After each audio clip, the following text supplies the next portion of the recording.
Cal Harrington wiped sweat from his brow as he crouched next to the damaged power conduit. The afternoon sun burned red on the horizon, staining the dusty fields of Ashen's Reach. All around him, miners and engineers worked to restore the mining colony's failing systems. The constant hum of machines and the hiss of steam pumps filled the air. Suddenly, a deep rumble passed through the ground. Cale paused and looked up. A sleek ship floated above the landing pad, its hull glowing faintly with blue patterns. It did not belong to any Earth fleet he knew. People dropped their tools and stared. Dust swirled in spirals around the ship's landing legs. Cale stood. He felt his heart beat fast. The crowd fell silent. A door opened on the side of the ship. A single figure stepped out. She was tall and slender, with skin like pale moonlight and eyes that held a calm fire. Her hair fell in soft waves, and she wore robes that shimmered like starfields. In one hand, she held a small box wrapped in silver cloth. The crowd watched in awe. Some whispered fear. Cale moved forward at the colony manager's nod.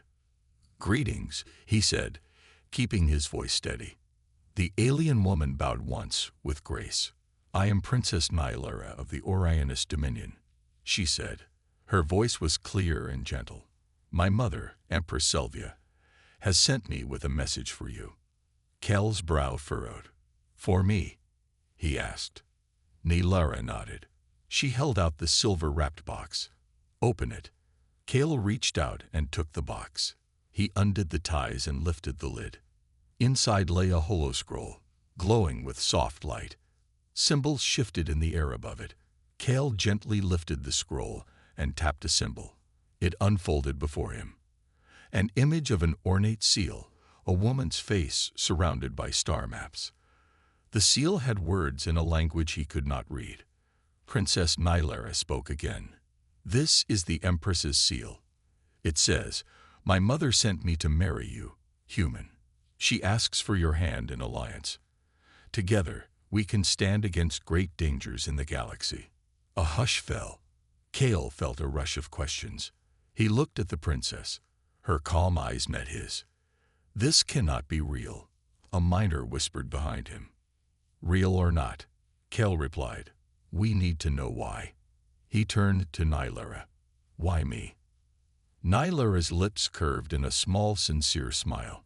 "Because you are human, because your people have strength and courage, and because a union between Orionus and Earth can save millions." Cale swallowed. The breeze carried red dust across the landing pad.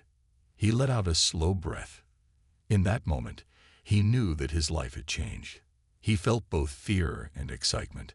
He glanced at the colony manager, then back to Nylera. He had no choice but to accept her challenge. And so began the greatest journey Cal Harrington would ever take. Cale awoke before dawn to the insistent tapping of his datapad. He blinked sleep from his eyes and read the message.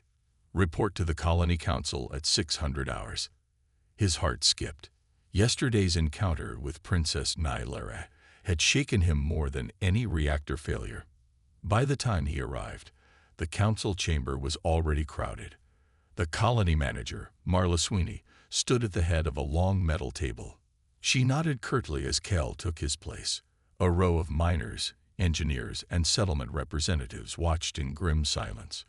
Behind them, 2 armored guards flanked a raised dais, on which Nylera stood as regal as ever.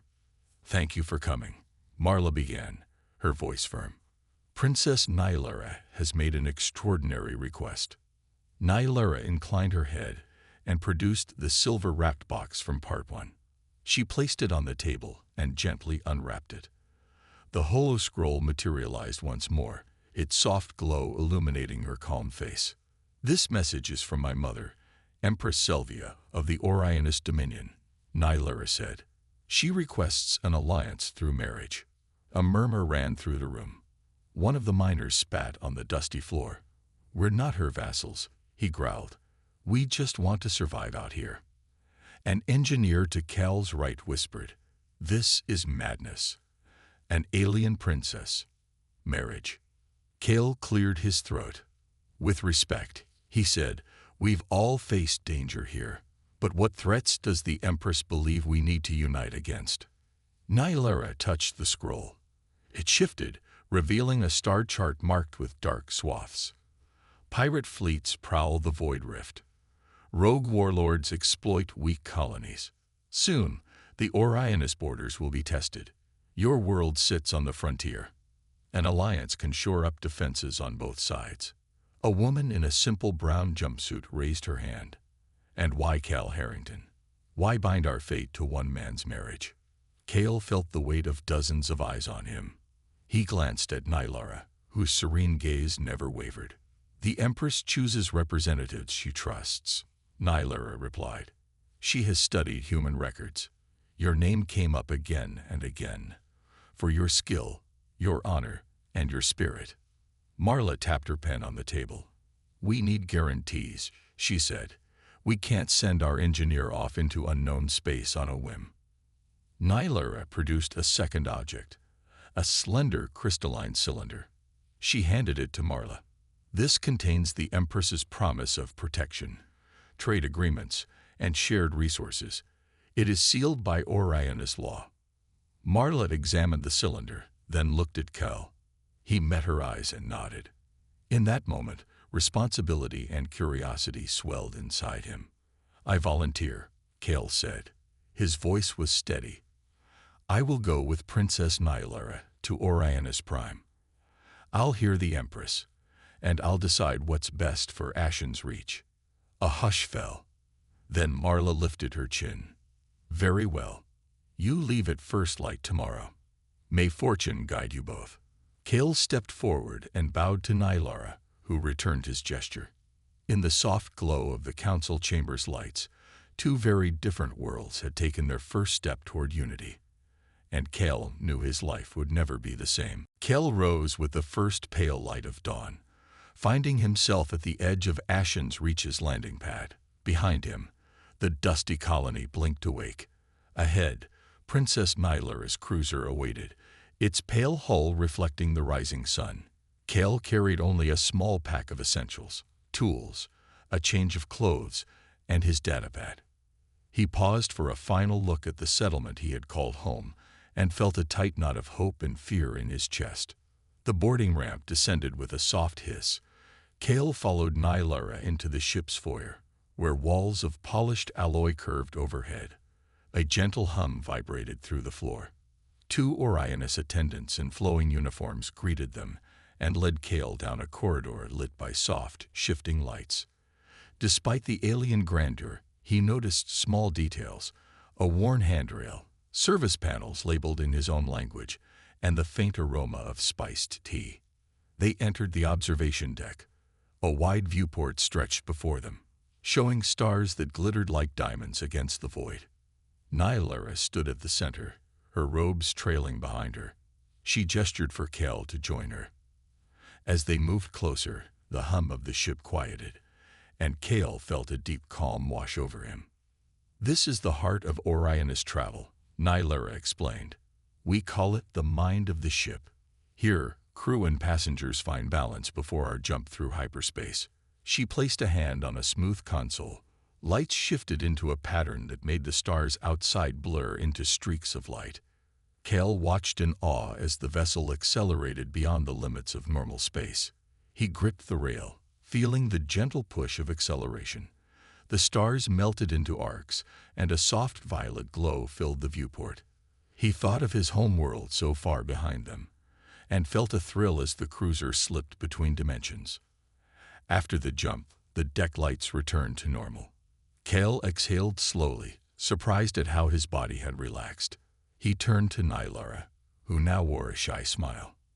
You handled it well, she said. Many feel disoriented. Cale nodded. It's incredible. I never imagined space travel could feel so smooth. Nylera's eyes sparkled. Our engineers modeled this vessel on Orionist biosymmetry.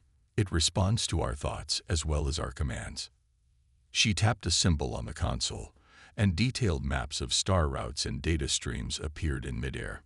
Cale approached, curiosity warming him. Can humans learn to pilot ships like this? She studied him for a moment. With training, yes, but our ships are linked to Orionis neural patterns. You will learn adaptation exercises before you take the helm. Kale traced a star line with his fingertip. I look forward to it.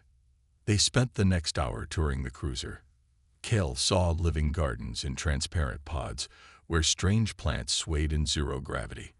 He glimpsed a recreation lounge filled with both Orionis and human visitors, speaking in mixed accents. Every corridor spoke of a civilization both ancient and alive. By the time they reached the passenger quarters, Kale felt a kinship growing between him and the ship itself. Nylara watched him unpack his bag, her expression gentle. Rest now, she said. Tomorrow, we meet my mother. Kale lay on the soft berth, staring at the ceiling lights.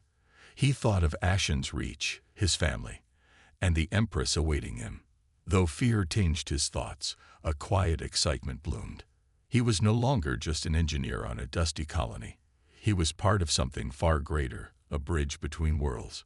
And with that thought, his eyelids finally closed. Princess Nylara's cruiser descended through the lavender clouds of Orionis Prime, its engines humming like a choir of distant bells. Kel pressed his palm against the viewport, watching as immense crystal spires and floating gardens drifted by. Below, rivers of light wound between forests of living glass. He felt his breath catch. This world was more beautiful than any dream. The landing platform was a vast circle of polished opal, suspended above a lake that mirrored the twilight sky. A procession of Orionis nobles in shimmering robes awaited them, their expressions courteous but guarded. At the head of the line stood Lady Sereth, the Empress's chief advisor, whose silver hair glinted in the pale light. Welcome to Orionis Prime, Lady Sereth intoned as the boarding ramp clicked into place. Her voice was soft yet carried authority. On behalf of the Empress, we honor your arrival, Kale Harrington of Earth. Kale bowed respectfully. Thank you, Lady Sereth.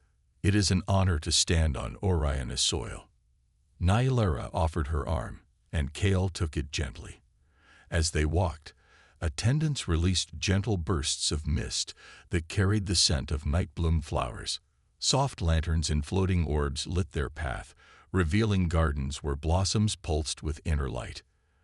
They entered a grand hall of translucent crystal, its walls etched with scenes of ancient alliances and starship triumphs.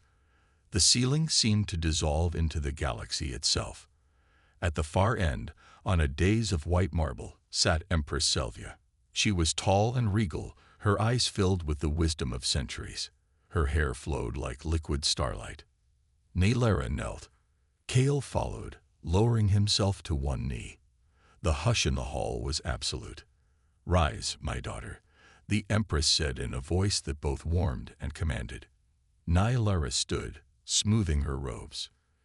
Kale rose more slowly, feeling the weight of every gaze upon him. Kale Harrington of Earth, Empress Selvia continued, her gaze meeting his. You have journeyed far at your daughter's request. You stand before me as both guest and prospective ally. What drives your heart in this union? Kale steadied himself. He thought of his dusty home, of the friends he had left behind. He thought of the challenges ahead, but also of the chance to protect many worlds from a rising threat. Your Majesty, he said, I come with respect and hope. I seek not only to fulfill a promise, but to learn from your people and to share what I know. Together, we can build strength that neither humanity nor Orionis could find alone. A soft glow lit the Empress's face. She studied Kale in silence, weighing his sincerity. Nylara watched him with pride in her eyes. At last, Selvia stood.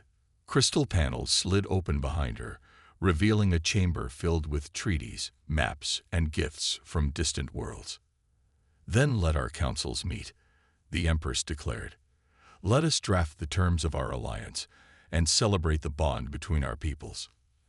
As attendants ushered them forward, Kale felt a surge of relief and excitement. The first formal steps toward peace and unity were underway. Beside him, Nylara's hand found his, and he gave a small, confident squeeze. In that crystal hall beneath the light of 1,000 stars, two worlds began to weave their destinies together, bound by courage, respect, and the promise of a shared future. Kale stood in the grand archives of Oriana's Prime, surrounded by towering shelves of glowing crystal tomes. His first trial was a test of intellect. Princess Naylera watched from a curved balcony above as scholars whispered and pointed. A slender attendant handed Kel a holo tablet and spoke in a soft voice. Translate the treaty fragments and uncover the hidden clause. Kale examined the shifting symbols. They resembled ancient star charts more than any human script. He tapped and swiped the tablet's surface, drawing on every language protocol he knew. Minutes passed like hours. Finally, he traced a faint signature line that bound both worlds to mutual defense, sealing it with a phrase in the Orionis tongue. The scholars whispered their approval. Naylera inclined her head in quiet praise. Next came the test of courage. Kale and Naylera walked across a sky bridge that spanned a chasm of swirling clouds. The bridge had no side rails, only slender lines of light to guide their steps. Below, he heard the faint roar of winds against crystalline cliffs. His heart pounded. Each footstep echoed on the transparent floor. Halfway across, a section of the bridge dimmed, simulating a collapse. The lights flickered, and the air rushed up from the abyss. Kale froze, but Naylera reached for his hand. Her grip was firm and steady. He closed his eyes, breathed deep, and took another step. Then another. With Naylera beside him, he crossed safely. At the far side, the bridge hummed back to full brightness. Kale let out a laugh that shook his nerves free. The final trial was one of empathy. In a garden lit by twin moons, Kale entered a clearing where displaced refugee families huddled around silver fires. Children with bright eyes and strange markings sat silently. Their parents told stories of lost homes and fought wars. They spoke in broken Orionis and hesitant human words. Kale knelt among them. He shared water from his flask and offered bread he carried from Ashen's reach. He listened as a young mother described the fear of never returning home. Kale closed his eyes and felt her sorrow as if it were his own. He spoke words of comfort in gentle tones, and though his accent was rough, his meaning was clear. One child reached out and touched Kale's arm. Kale smiled warmly and lifted the child onto his knee. He spoke softly until the child giggled. Around the clearing, the refugees nodded in gratitude. They rose and bowed to Kale, then to Naylera. The princess's eyes glowed with pride. Later, the trials concluded in the Palace of Echoes. Princess Naylera and Kale stood before Empress Sylvia. The Empress's stern face softened as she listened to reports of Kale's success. Kale's intellect had uncovered the clause. His courage had carried him across the sky bridge. His empathy had brought hope to the displaced. Empress Sylvia placed a delicate hand on Kale's shoulder. "You honor both our peoples," she said. "You have proven worthy." Naylera stepped forward and took Kale's hand. Kale felt a warmth spread through him. In that moment, he understood the true meaning of alliance, not just treaties and defense, but trust, bravery, and compassion. As they left the palace, Kale and Naylera walked side by side under a sky full of stars. Each knew that, together, they would face whatever challenges lay ahead, and that their bond would grow stronger with every step. Kale stood in a hidden garden high above the palace. Moonlight poured through the glass ceiling and made the white flowers glow. Princess Naylera guided him along a narrow path lined with living vines. The air smelled sweet, like honey and fresh rain. They paused beside a pool of spring water. Tiny silverfish darted beneath the surface. Kale knelt and dipped his fingers in the cool water. Naylera watched with a soft smile. "You learn quickly," she said, in her gentle voice. Kale straightened and returned the smile. "You teach well," he replied. Naylera led him to a workbench made of living crystal. On it lay tools and metal rods. "This is where I practice metal forging," she explained. "Orionis metal bends to the will of thought. Would you like to try? Cal's eyes lit up. I would, he said. Naylera placed a metal rod into the forge. The forge glowed with pale blue fire. She closed her eyes and placed her hand on the rod. The metal bent and formed into a perfect hoop. Cal watched, fascinated. Your turn, she said, handing him a fresh rod. Cal held the rod with gloves. He felt the heat in his palms. He closed his eyes and thought of bending the metal. At first, nothing happened. Then, slowly, the rod curved in his hands. It became a small circle. Naylera clapped once. Excellent, she said. Cal opened his eyes and let out a small laugh. I did not know I could do that. Naylera's eyes shone. You have a strong mind. They spent the next hour learning together. Cal showed Naylera how to weld simple joints. She taught him how to speak Orionis phrases to guide the metal. Each time they worked side by side, their laughter echoed through the garden. Afterwards, Naylera led Cal to a balcony overlooking the city. Below, lights flickered like distant stars. Skyboats drifted between crystal towers. The gentle hum of the city filled the air. Cal leaned on the railing. Your world is incredible, he said. Naylera nodded. Earth has its wonders too. I have seen your records. Tall mountains, deep oceans, green forests. She looked at him. Someday, I hope to explore your homeworld. Cal felt his heart warm. I would like to show you Earth, he said softly. Naylera smiled and reached for his hand. Her skin felt cool and soft. Cal took her hand gently. He felt a spark at their touch. They stood in silence, watching the city together. Cal thought of his family back on Ashen's Reach. He thought of the dangers they might face. But here, with Naylera, he felt hope. Naylera squeezed his hand. Thank you for coming with me, she said. Cal looked into her eyes. Thank you for teaching me. They stayed on the balcony until the first light of dawn. When the sky turned pale gold, they finally left the garden. Cal felt stronger. Naylera seemed happier.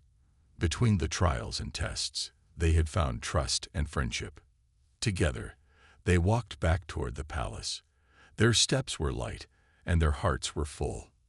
In those quiet hours, two souls from different worlds had discovered common ground, and their bond grew ever stronger. Cal awoke to the soft chime of his quarter's comm panel. Outside, the crystal towers of Orionis Prime shimmered in morning light. He stretched and glanced at Princess Naylera's closed door. Yesterday's lesson in the secret garden still warmed his thoughts. He dressed quickly and stepped into the corridor. Soft lights guided him down to the palace's lower halls, where he had been told a meeting awaited. Servants in silver robes led him through marble arches to a small chamber lit by floating orbs.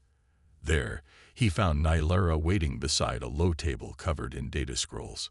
Good morning, she said, her smile gentle. I have news from the council. Cal approached and bowed. What has happened?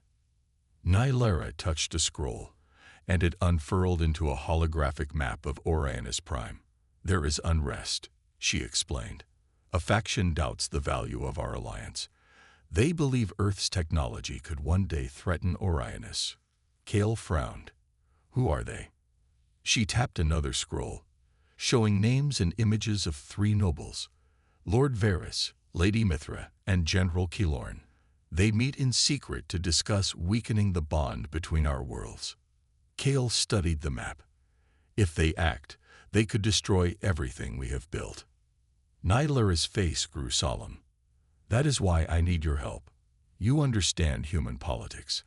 I need your advice on how to show them that unity is our greatest strength. Cal nodded. He stepped closer to the holomap. Let's begin by gathering proof of our bond's benefits. Show them how Orionis and Earth can share knowledge and protect one another. Naylera's eyes brightened. Yes, we can present examples. Your help in the trials, our joint research on energy fields, and the peace in the refugee gardens. She smiled. You saw that. Cal returned her smile. I did. And I saw how hope spread when people from 2 worlds joined hands. They worked together for hours, preparing a presentation. Kale added Earth's data on resource management. Nylera complemented it with Orionus advances in bioengineering. As they refined their arguments, Kale felt a thrill in joint creation. When they finished, Nylera placed a gentle hand on his arm. "Thank you, Kale. With you by my side, I feel confident." Kale felt warmth at her words. Before he could answer, the chamber door opened. A young attendant bowed and spoke in a hushed tone. "Princess, Lord Varys requests a word in the council chamber. He says it is urgent." Nylera exchanged a quick look with Kale. "This is the moment," she said softly. "Will you stand with me?" Kale straightened. "Always." They followed the attendant through winding corridors to the Grand Council chamber. Sunlight streamed through stained glass windows, painting rainbows on the marble floor. At the center, Lord Varys stood beside a long table where other nobles watched with curious eyes. "Princess Nylera," Varys began, "we have concerns about this alliance." He gestured to Kale. "How can we trust a human engineer to guide our future?" Nylera stepped forward, her voice clear. "Let him speak." Kale took a deep breath. He activated the presentation. Holographic charts and images rose in the air. Miners working side by side. Refugee families smiling. Energy grids glowing with shared power. The nobles murmured as they watched. Kale spoke steadily. "This alliance is not a threat. It is a promise that we can learn, grow, and protect one another. On Ashen's Reach, we faced collapse until Orionus aid arrived. Here, your people learned from human ingenuity in turn." He ended with a simple image, Nylera and Kale standing united beneath a shared flag. The chamber fell silent. Then Lady Mithrin nodded slowly, and General Kalorn lowered his gaze. Nylera reached for Cal's hand and squeezed it. In that moment, two worlds listened, and the seeds of trust took root in even the hardest hearts. Kale and Nylera left the council chamber under a bright midday sky, their hearts light after winning the nobles' support. They walked through the palace gardens, where flowers drifted on gentle breezes and laughter echoed from distant fountains. Kale carried a small bouquet of moonlit lilies, gifts from refugees who had celebrated the alliance, and Nylera admired their delicate petals. But peace proved fragile. As they neared a marble archway, Kale sensed a shift in the air. The light dimmed, and distant voices whispered behind carved columns. Nylera paused and pressed a hand to her temple, her eyes narrowing. "Danger," she said softly. "They have set a trap." Before Kale could ask who, torches flared at the far end of the hall. Armored figures stepped forward. Lord Varys's secret guards, their faces hidden beneath sleek helmets. Spears glinted in torchlight. The conspirators had moved swiftly, cutting off the exits. Kale's heart thudded. He gripped Nylera's hand. "We must reach the security gates," he whispered. Nylera inclined her head. She surveyed the hallway's smooth walls and ornate statues. "Follow my lead," she said, voice calm. The guards advanced. Nylera closed her eyes for a moment.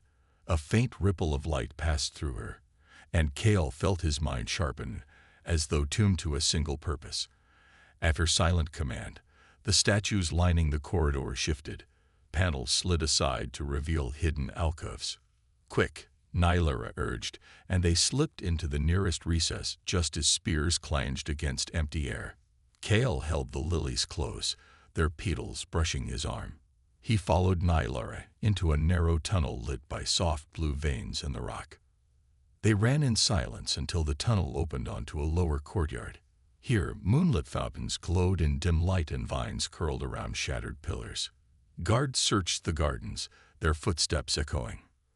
"They will flood this courtyard soon," Nylera warned. "We need another route." Kale scanned the broken walls and spotted a service hatch beside a collapsed alcove. He pried it open with his bare hands and found a ladder leading down.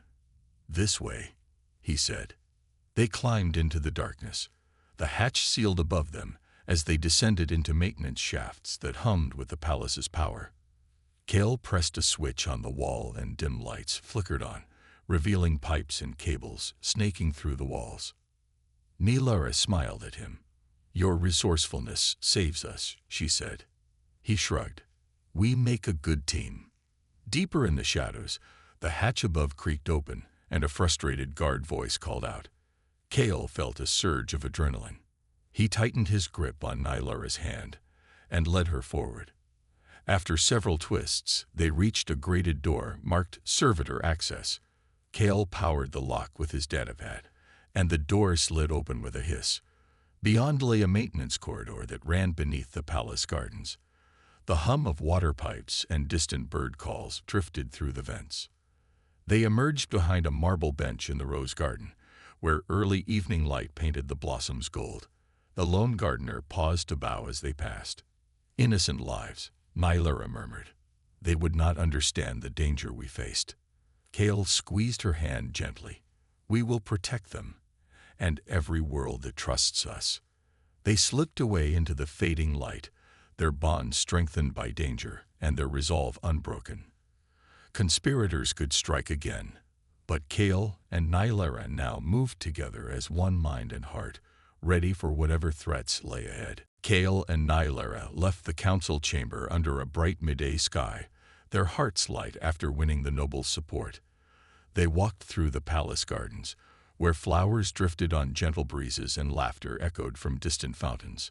Kale carried a small bouquet of moonlit lilies, gifts from refugees who had celebrated the alliance, and Nilara admired their delicate petals. But peace proved fragile. As they neared a marble archway, Kale sensed a shift in the air. The light dimmed, and distant voices whispered behind carved columns.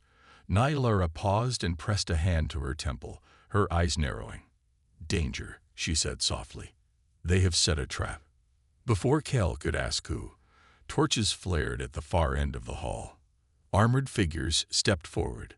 Lord Varys's secret guards, their faces hidden beneath sleek helmets. Spears glinted in torchlight. The conspirators had moved swiftly, cutting off the exits. Kale's heart thudded. He gripped Nilara's hand. "We must reach the security gates," he whispered.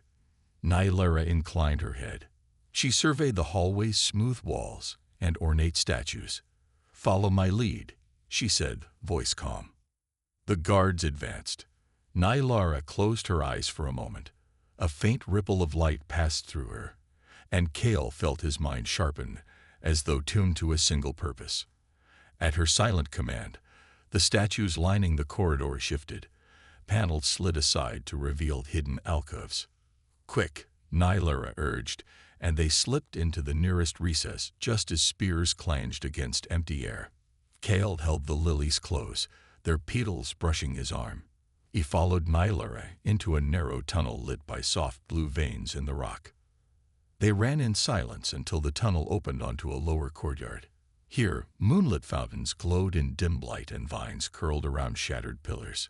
Guards searched the gardens, their footsteps echoing. "They will flood this courtyard soon," Nilara warned. "We need another route." Kale scanned the broken walls and spotted a service hatch beside a collapsed alcove. He pried it open with his bare hands and found a ladder leading down. "This way," he said. They climbed into the darkness. The hatch sealed above them as they descended into maintenance shafts that hummed with the palace's power. Kale pressed a switch on the wall and dim lights flickered on, revealing pipes and cables snaking through the walls. Nilara smiled at him. "Your resourcefulness saves us," she said. He shrugged. "We make a good team." Deeper in the shadows, the hatch above creaked open, and a frustrated guard voice called out. Kale felt a surge of adrenaline. He tightened his grip on Nilara's hand and led her forward. After several twists, they reached a grated door marked Servitor Access. Kale powered the lock with his datapad, and the door slid open with a hiss. Beyond lay a maintenance corridor that ran beneath the palace gardens. The hum of water pipes and distant bird calls drifted through the vents. They emerged behind a marble bench in the rose garden, where early evening light painted the blossoms gold. A lone gardener paused to bow as they passed. "Innocent lives," Nilara murmured. they would not understand the danger we faced. Kale squeezed her hand gently. We will protect them, and every world that trusts us. They slipped away into the fading light, their bond strengthened by danger and their resolve unbroken. Conspirators could strike again, but Kale and Nylera now moved together as one mind and heart, ready for whatever threats lay ahead.